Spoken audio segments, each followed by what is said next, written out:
Bom dia para quem é de bom dia, boa noite para quem é da boa noite, 93 para quem é de 93, paz profunda para quem é de paz profunda.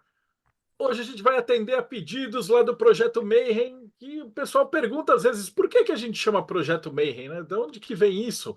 E aí, muita gente, os jovens não sabem, mas existe um livro da década de 80 chamado Clube da Luta, que depois virou um filme com o Brad Pitt, inclusive, que acabou sendo muito mais famoso, mas o livro ele traz uns conceitos anarquistas bem interessantes, e dentro desses conceitos existem as 8 regras do Clube da Luta, que estão diretamente relacionadas com a estrutura planetária, né? E hoje a gente vai falar um pouquinho sobre essas regras e como é que elas aparentemente parecem um grupo de MMA de homens sem camisa, mas na verdade elas são regras que podem ser aplicadas para sua vida e também para dentro da magia, né? Então, hoje, no nosso boteco especial pelo Projeto Mayhem, Rodrigo Lutarque. Segundo a primeira regra, eu não posso falar sobre o Clube da Luta. E também do Projeto Mayhem, Florindo Neto. Pela segunda regra, eu também não posso falar sobre o Clube da Luta.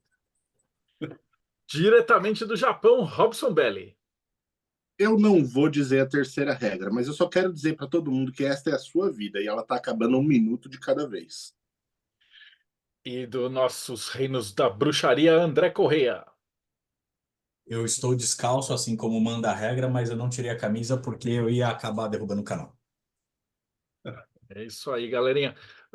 Eu acho que eu vou começar. A gente prepara um PowerPoint, fica mais fácil, e aí a gente vai colocando as notas e explicando para a galera sobre o que tratamos. Então, deixa eu apertar aqui, share screen. Bom, então aqui está as famosas regras do Clube da Luta, né? Então a gente vai fazer o seguinte, eu vou começar explicando, elas têm a ver com a busca pela verdadeira vontade, né? Ele é um filme, acho que dá para dar uns spoilers, né, cara? Faz que uns 20 anos que saiu, 30 anos que tem esse livro, né? Mas ele basicamente trata sobre como que você vai derrubar a sociedade profana através de um clube terrorista ou um grupo de pessoas que pensam e estão fora da realidade, né? Mas e hoje em dia o que a gente chama de realidade é um negócio tão bizarro que, na verdade, as pessoas normais estão fora desse sistema, né? E no meio desse sistema, o protagonista, que é o narrador, ele tem uma série de 8 regras que você precisa ter para quando você vai entrar nesse clube de porradaria, né? E parece a uma primeira vista que é um negócio bem zoado, e é umas regras que são rasas ou desproporcionais ou sem significado, mas quando a gente para entender, você vai ver que elas foram bastante pensadas, né? Não pelo personagem, mas pelo autor. E elas têm muito a ver com o que a gente trabalha dentro do hermetismo, né? Então, a primeira regra de todas é você não fala sobre o Clube da Luta, né? Então, ela está associada diretamente ao planeta Terra. E ela está ligada diretamente ao verbo calar, porque significa que a primeira vez que você fala do Clube da Luta, você está falando sobre os seus projetos pessoais. Então, muitas das pessoas, e a maioria das pessoas, fala e fala muito que vai fazer, que faz e que acontece, e no fundo não faz porra nenhuma. Então, o mundo acaba sendo um mundo de pessoas que fala demais, posta um monte de coisa demais no Instagram, e quando você vai ver a vida real da pessoa, não é nada disso, né? Ela é um mundo cada vez mais de filtros, cada vez mais de mostrar para os outros e cada vez menos de aproveitar, né? Tem uma foto que andou circulando aí na internet direto sobre o Réveillon em Paris, onde teve um show de fogos absurdamente maravilhoso e era uma foto gigantesca onde tinha milhares de celulares levantados e absolutamente ninguém olhando para os fogos ou aproveitando o momento, ou um champanhe, ou fazendo alguma coisa, né? As pessoas estão cada vez mais, né? E nesse ponto eu acho que esse livro ele era visionário e as pessoas estão cada vez mais falando e cada vez menos fazendo, né? E antes de passar para a segunda regra, também quero explicar que isso daqui ele é feito mais ou menos construção de uma espiral. Assim como a narrativa do livro, a gente não vai direto, essas regras elas não são lineares. Então, quando você passa da primeira regra, a gente vai prestar atenção na última regra, que é a regra de Saturno. Que ela fala que uma vez que você entrou no clube da luta, e se essa é a sua primeira noite, você tem que lutar. O que significa que o clube, assim como o Projeto Mayhem, né? Uma vez que o seu Sagrado Anjo Guardião direcionou você para dentro da Árvore da Vida, ou para dentro do projeto, né? Ou no caso, o Clube da Luta, você não vai ter mais opção, porque você vai passar pelas ordalhas, então você já vai ter que fazer alguma coisa. Então aqui você sai do calar e aí você vai pro agir. Isso significa que parou a hora de você falar, e ele procura um ser humano que vai procurar falar menos e fazer mais. Então, você deixa de ser um espectador, não há opção de ser um espectador. Uma vez que você entrou numa ordem mágica, e aí a gente pode falar de maçonaria, Rosa Cruz, bruxaria, etc. E você comunicou para o seu Sagrado Anjo Guardião que você vai lutar, ou seja, que você vai buscar sua verdadeira vontade, né? Tem uma parte do livro que eles falam assim: se você morresse agora, você morreria feliz? Você já realizou tudo que você queria realizar? Se você morrer daqui a um ano, quais são as suas prioridades, né? Então, a partir do momento que você dá o primeiro passo, não existe um primeiro passo, você vai ter que lutar. E aí a gente retorna na espiral para o segundo ponto. Você não fala sobre o Clube da Luta. Mas aqui a gente já está em Esod. E aí a gente consegue entender que essa primeira parte que você não fala do Clube da Luta, num mundo cada vez mais profano, cada vez mais ligado, né, quando André colocou, né, no mito da caverna, cada vez com uma galera mais religiosa, né, mais cabeça dura, aí sim você vai entender que você não vai falar sobre o Projeto Mayhem, você não vai falar sobre a maçonaria, você não vai falar sobre a bruxaria, né? O Rodrigo não vai chegar lá na escola dele e falar que ele é maçom, bruxo, candomblé, umbanda e tal.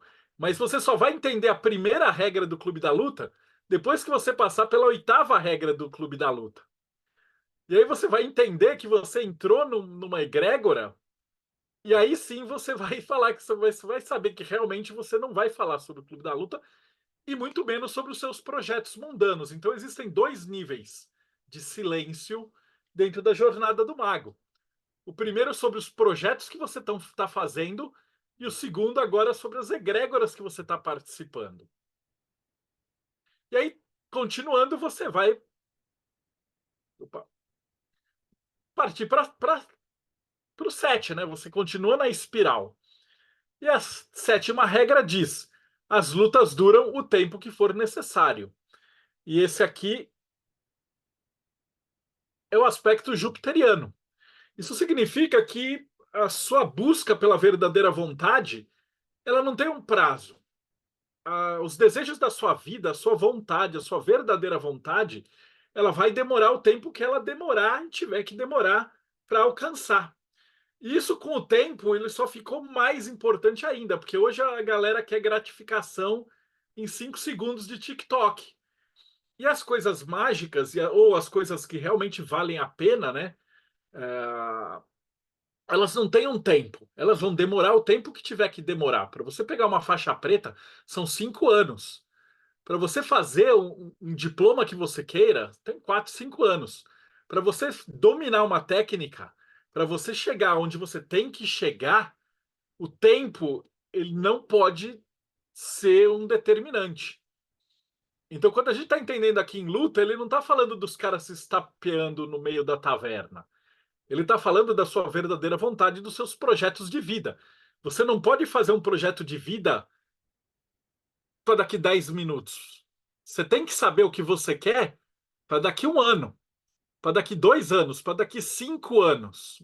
Um mago ou alguém que está dentro dessa verdadeira vontade, ele já tem que estar com mais ou menos o que ele quer lá para frente. E aí é um negócio interessante, porque aí a gente volta para a terceira regra. Quando alguém fala para, ou perder os sentidos, a luta acaba. Que é o aspecto mercurial da coisa.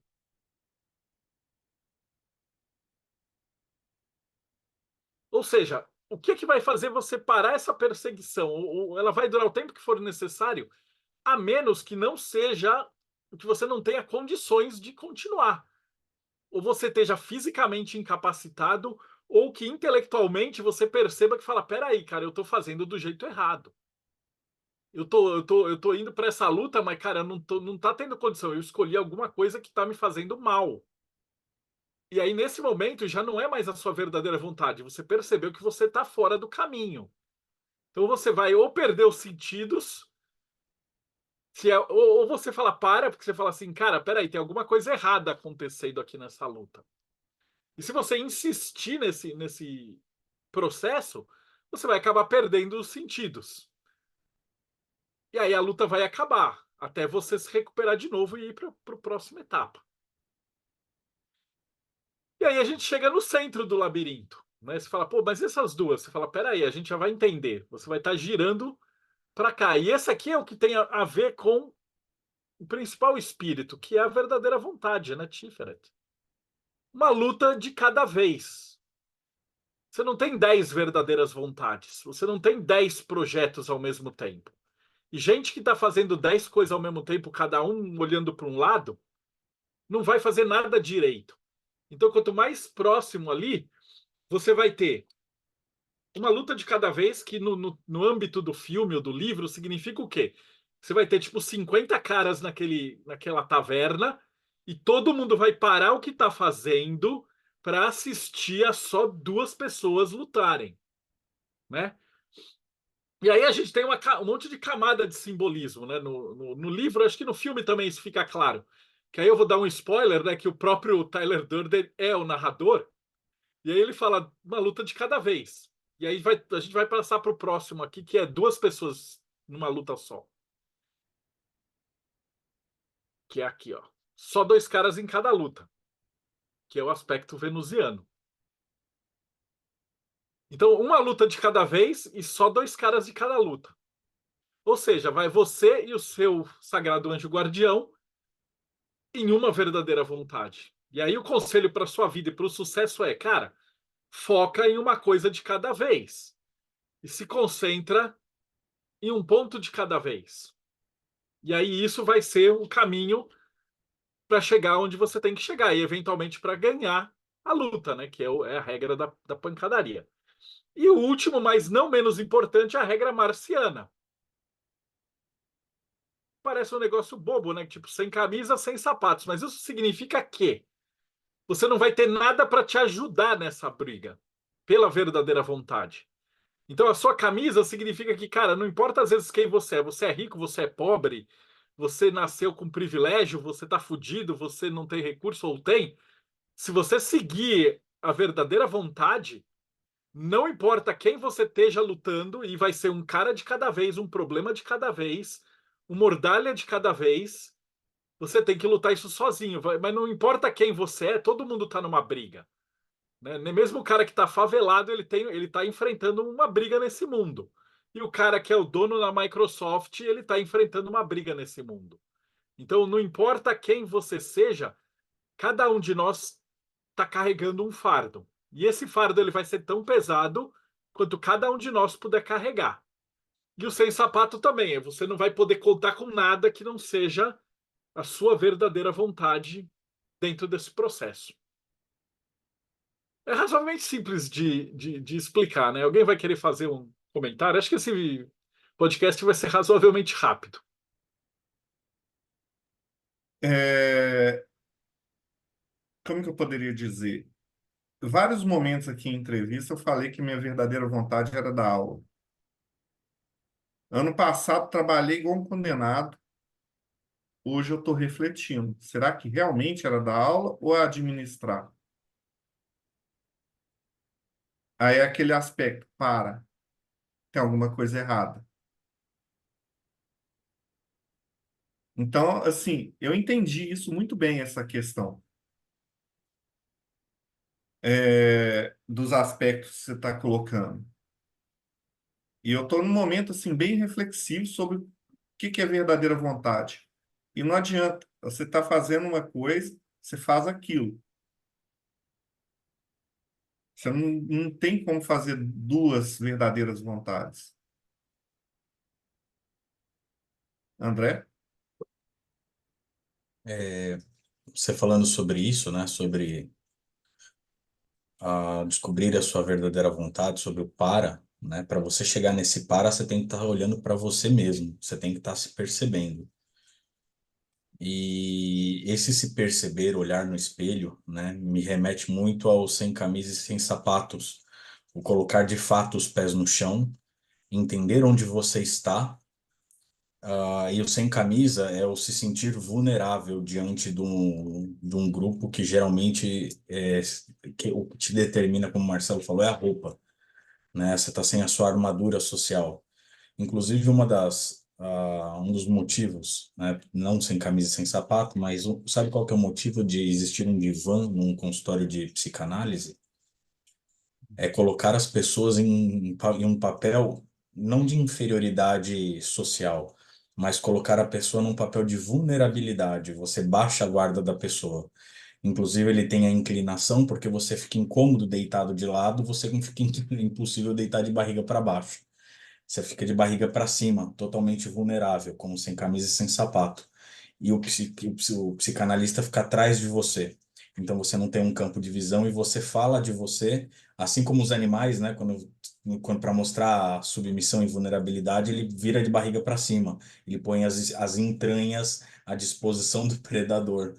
Né? É instintivo que essa posição te põe em vulnerabilidade, assim como sem roupas e sem sapatos, né? Você está despreparado para qualquer tipo de comportamento de luta ou fuga, né? Você está literalmente vulnerável. Eu achei muito interessante isso.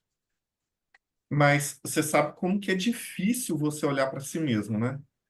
Pô, cara, Foi pra caramba. um ano trabalhando. No final do ano eu estava brigando com todo mundo. Eu fiz uma viagem, minha esposa falou, Rodrigo, para, você parece que não está se divertindo aqui. Foi quando eu caí na real. Aí eu chego em casa, vou olhar o, o negócio de final de ano, só que da Steam, que eu gosto de jogar videogame. Eu já até Uhum. falei em uma Você dessas comentou. lives. Eu joguei, assim, dois jogos. Eu não me diverti. Eu só trabalhei. E aí é que eu caí na real. E Eu não estava olhando. é muito Pode falar. interessante, Rodrigo, você falando, porque toda essa estrutura que o Marcelo trouxe, todo mundo está passando em algum momento da vida. Né? Por mais que você fala, não estou passando por isso no trabalho, você está passando por isso pela família, pelo seu momento social, pelo seu momento financeiro, pelo seu momento amoroso. Em algum lugar isso está acontecendo para a gente, né? E assim, nem sempre é um conflito de brigas, mas é de acerto. Qual é a posição que eu vou tomar diante disso tudo? Né? Como que eu vou tomar a frente disso? Quem que vai ganhar a luta? Né? Quem que vai continuar em pé? São ajustes naturais que a gente faz para continuar lutando. E é uma luta por vez. Se eu tentar assumir duas lutas de uma vez só, eu caio sozinho, né? Então é muito interessante esse ponto de vista que você traz. É legal pra caramba olhar para isso. Ele é muito legal. A organização da estrutura que ele coloca para você entrar numa egrégora. E é interessante que no livro e no filme, o protagonista ele quebra várias dessas regras, né? Que ele fala, você não pode falar do clube da luta. E aí, tipo, cada vez vai tendo mais gente. E é a mesma coisa, você também não pode falar, teoricamente, da maçonaria da Rosa Cruz, do Mayhem, da Umbanda, mas, tipo, as pessoas vão e falam. Porque já tem a segunda repetição, porque o narrador já sabe que vai ser quebrada a primeira regra. Por isso que ela já está em Malkuth. E aí você volta para a última parte, que é que você vai ter que agir. Isso é uma coisa muito interessante, porque quando você entra nessas ordens que exigem trabalhos, você pega, por exemplo, a mentoria do Denokiano do Robson, que ele começava a passar trabalho e a galera miava para fora. Porque a galera não espana, né? O pessoal quer entrar numa ordem e ficar de espectador e ser alimentado na boquinha, com colherzinha e tal, né?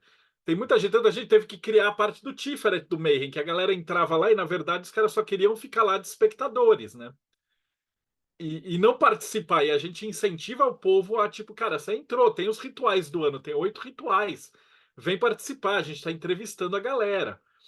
A gente tá dando material para vocês pensarem, né? Mas não é um negócio que você fica sentado. O Clube da Luta é um modelo de ordem iniciática. Que teoricamente poderia ser até uma escola de karatê, de kung fu e tal, e é a mesma coisa. Só que se você é o faixa branca, você vai ter que lutar. Mas aí, se você é um iniciado, é um grau zero, grau um, você teoricamente na maçonaria você tem que entregar trabalhos. E, pô, hoje em dia a gente percebe, mesmo nas ordens iniciáticas, que a galera tá mó preguiçosa, copiando e tal. Eu já tive caso de aprendiz que veio apresentar trabalho, eu olhei e falei, mano, você copiou esse trabalho.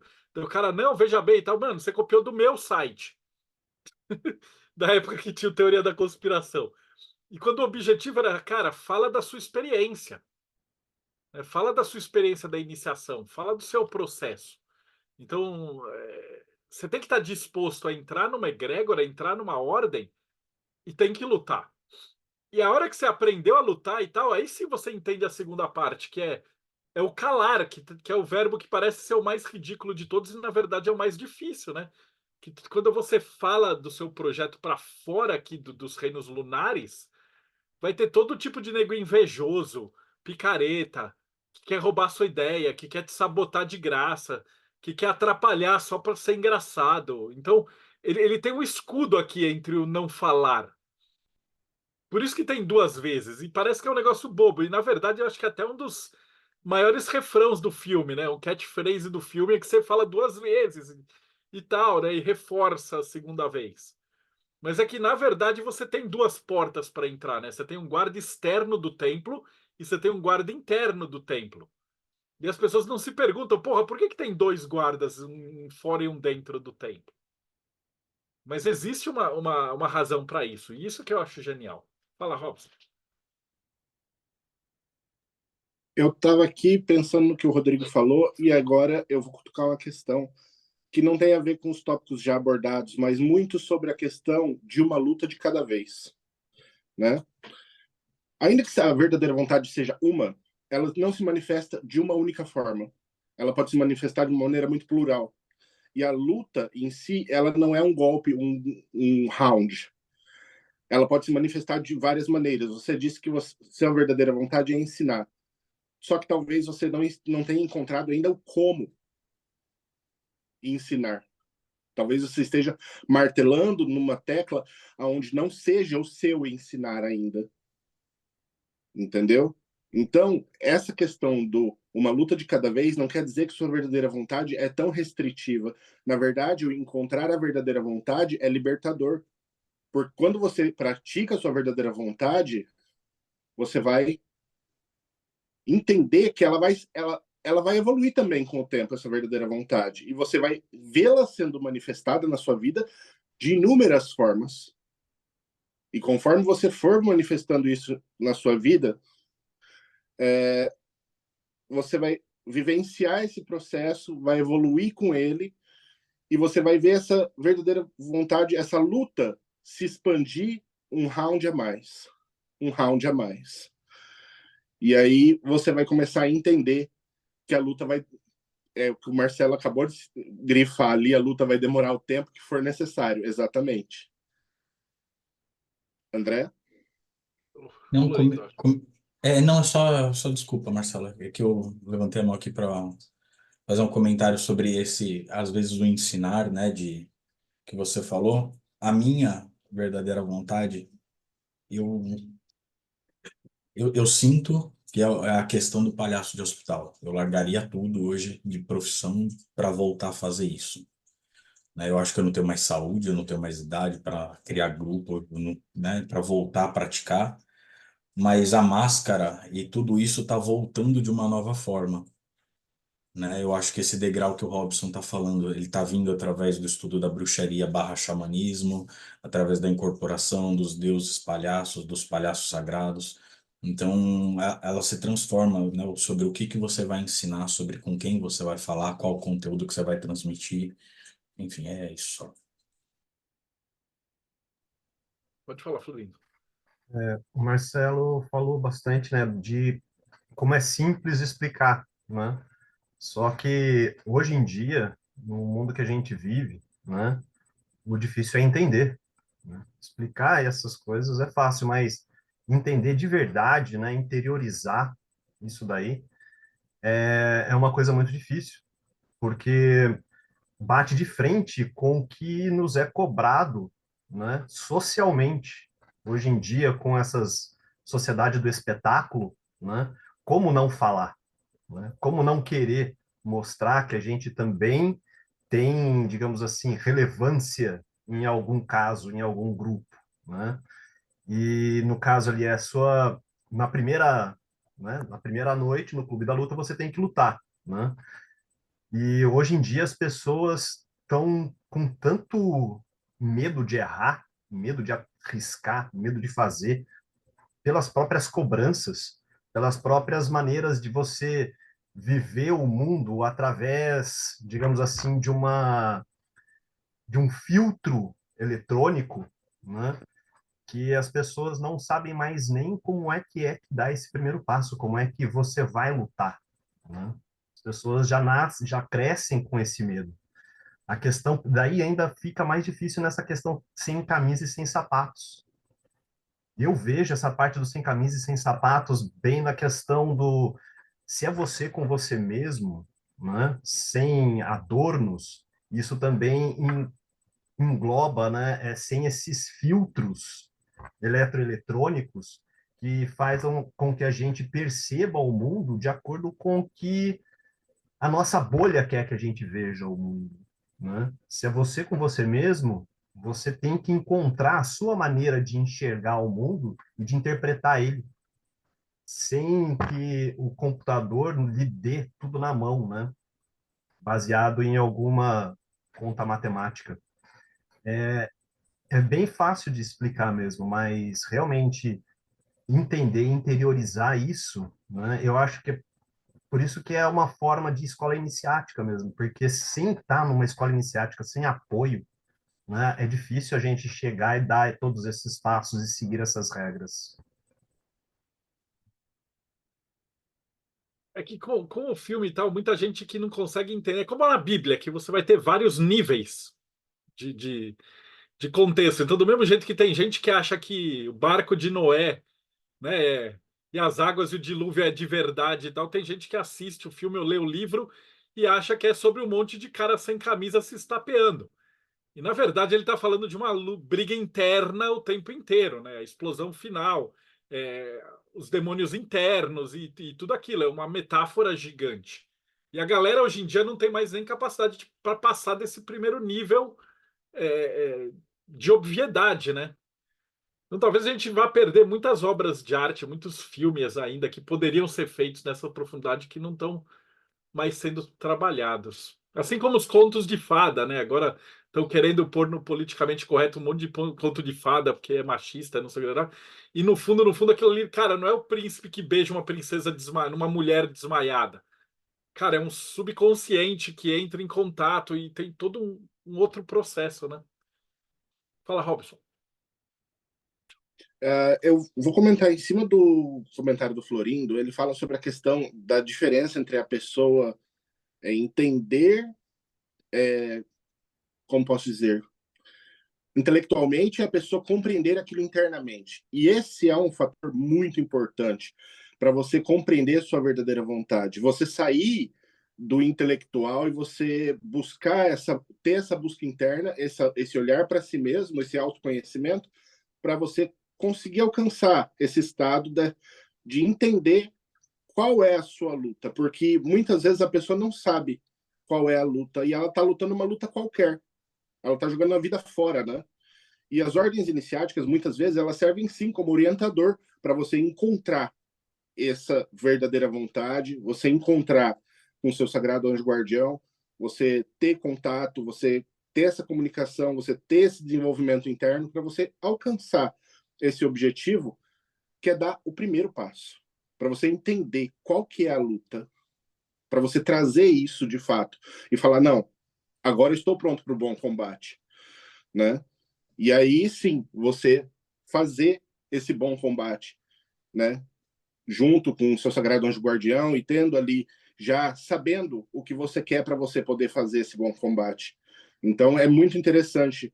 E realmente, Florindo, o que você falou faz muito sentido e traz para nós essa ideia de que as pessoas hoje em dia estão cada vez, como o Marcelo mesmo disse, as pessoas estão precisando cada vez mais compreender a diferença entre a obviedade e o que está oculto.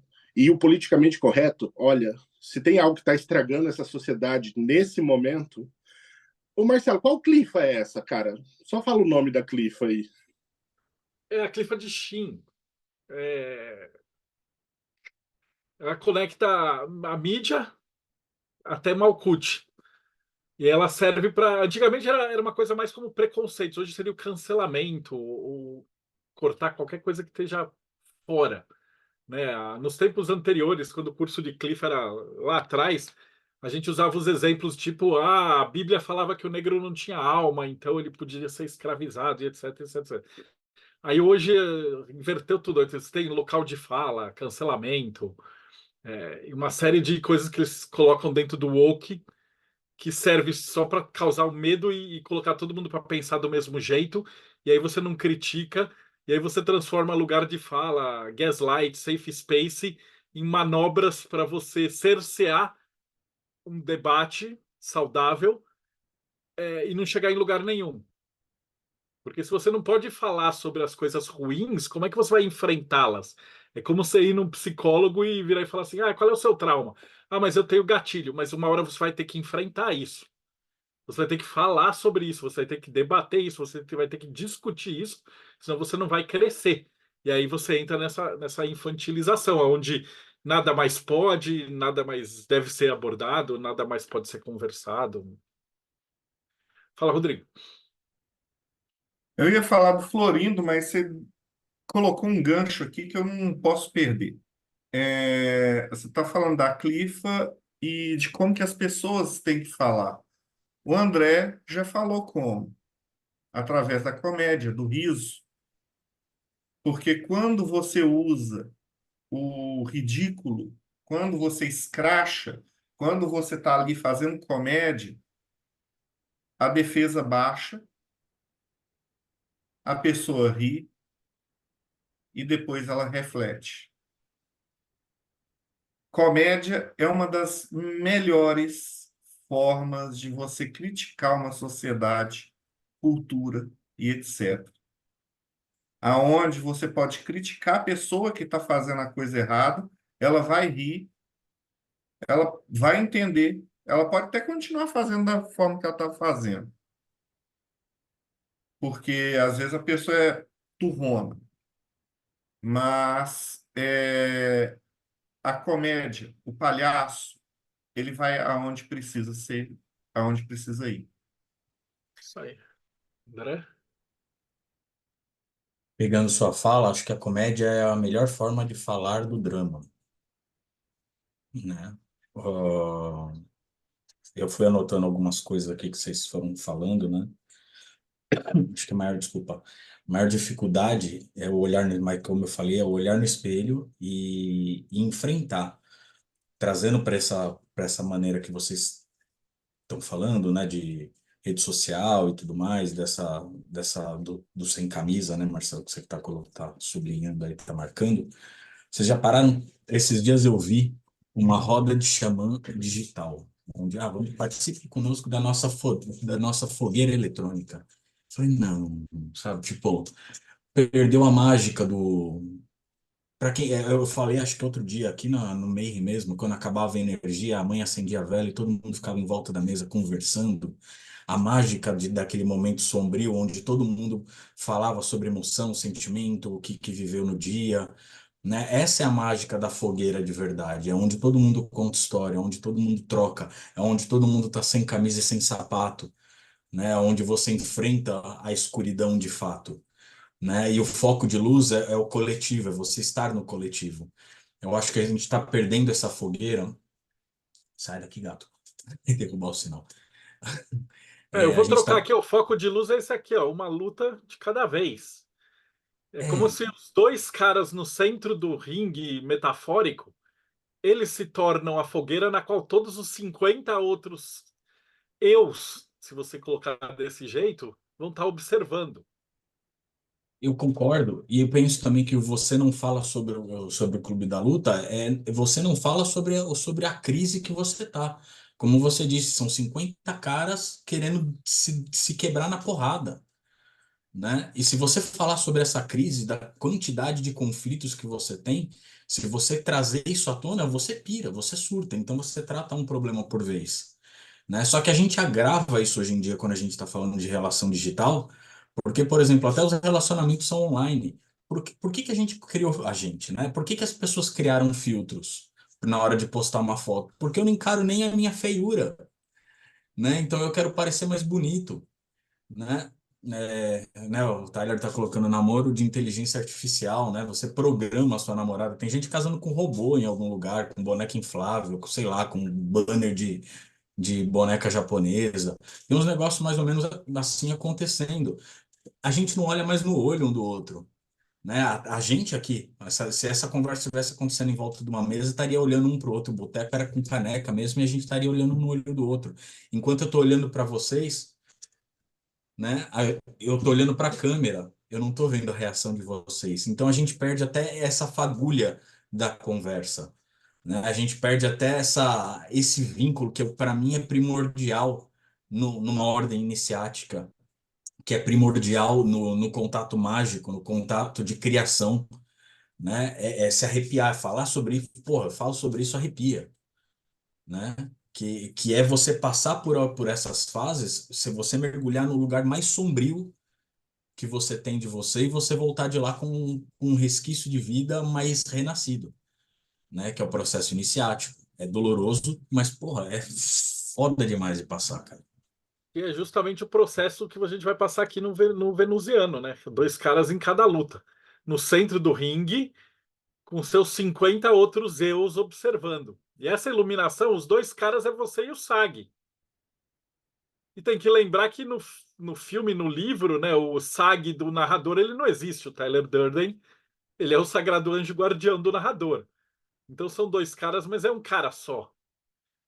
E aí, quando você passa a imaginar essa luta como o despertar, aí começa a fazer sentido, né?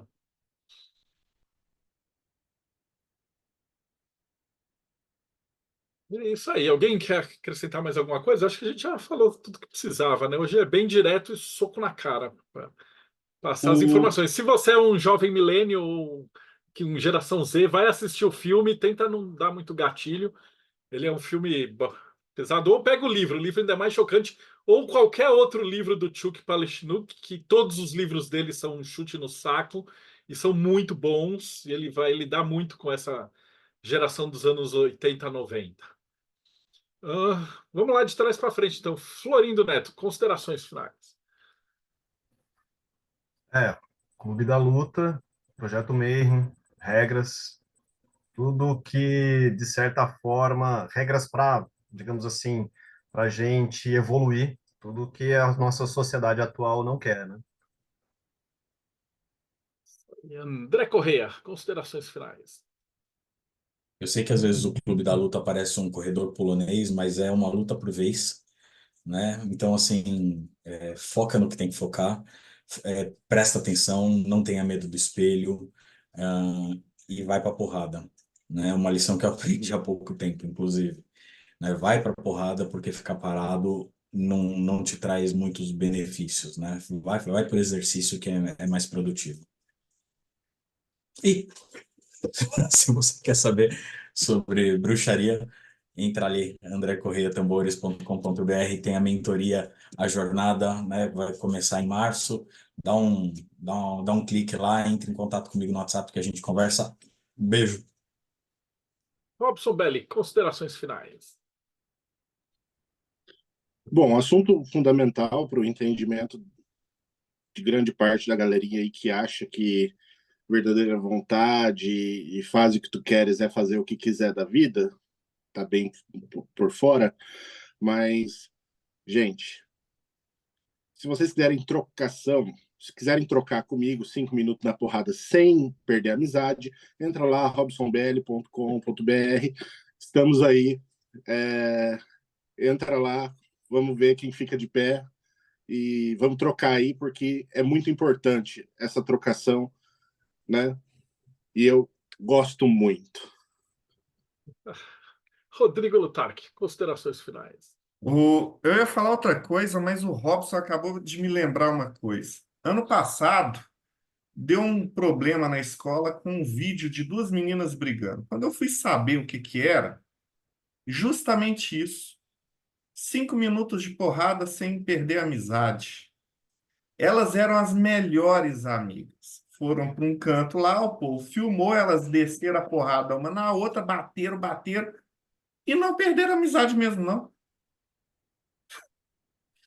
Meu Deus, mas tudo bem.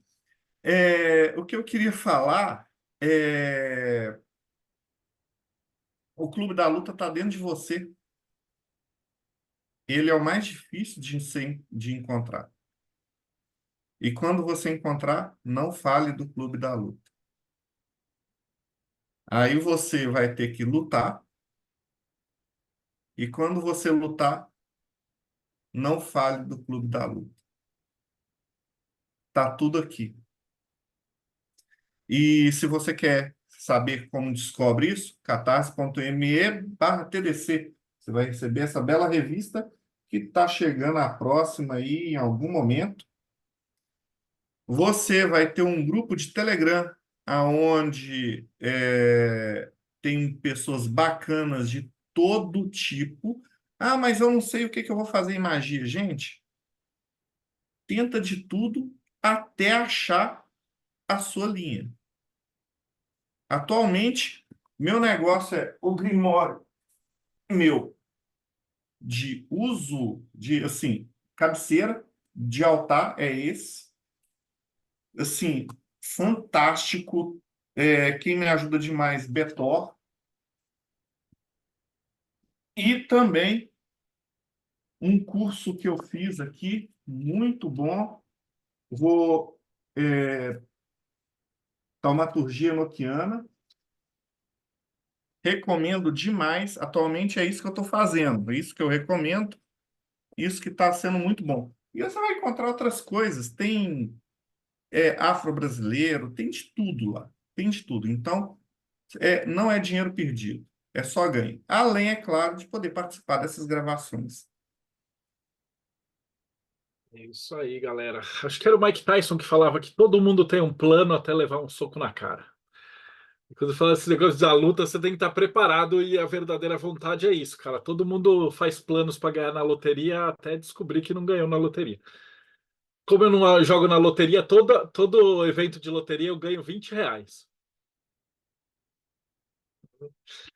Bom, e para você que acompanhou a gente até agora, a gente precisa poder falar menos besteira, ficar mais sério, mas até que é divertido isso aí. Essa é 493, a gente está se aproximando de 500 entrevistas. Então, se você veio aqui por conta do livro, do filme, ou do Brad Pitt e olhou e falou, cara, quem são esses malucos? Veja que a gente tem 490 entrevistas, como o Rodrigo falou, de tudo que é coisa. Porque pra gente, tipo, ninguém aqui é dono da verdade. Se o time aqui tivesse completo, é que a gente tá na véspera de feriado, então a galera tá tudo viajando e tal. Hoje somos só nós, heróis, você que está assistindo no futuro, mas às vezes a gente chega a ter 10 pessoas aqui batendo papo e é cada um de um estilo diferente de magia. Então, cara, quando você fala de ocultismo, você fala, cara, mas eu nunca estudei nada na vida. Não importa, cara, você vai entrar e você vai se descobrir. Eu tive aluno meu de cabala que depois de um tempo o cara descobriu o hinduísmo e mudou para a Índia. O cara mora na Índia hoje. Raspou a cabeça, tá num templo lá. Tá na verdadeira vontade. Então ninguém sabe o dia de amanhã. A gente tá aqui no meio, uma das coisas que a gente tem por base nisso não existe dono da verdade. Então a gente vai entrevistar, a gente já entrevistou satanista e a gente já entrevistou padre. Porque aqui, cara, ninguém é a verdade, cada um vai falar a sua verdade, você vai olhar tudo, o que fizer mais sentido para você, do que a gente pode te ajudar a você encontrar a sua verdadeira vontade. Então eu acho que é para isso que serve o projeto, para isso que serve o Clube da Luta. E para isso que a gente fundou o Projeto Mayhem, né? Então, se você teve até aqui com a gente está vendo que tem muita gente que assiste, mas não dá like, não dá o view. Então, a gente precisa desses views para o YouTube recomendar a gente, para a gente chegar a mais pessoas. Então, não esquece, aperta o sininho, dá o seu like, segue a gente no canal e a gente se vê aí no próximo Projeto Mayhem Boteco dos Illuminati.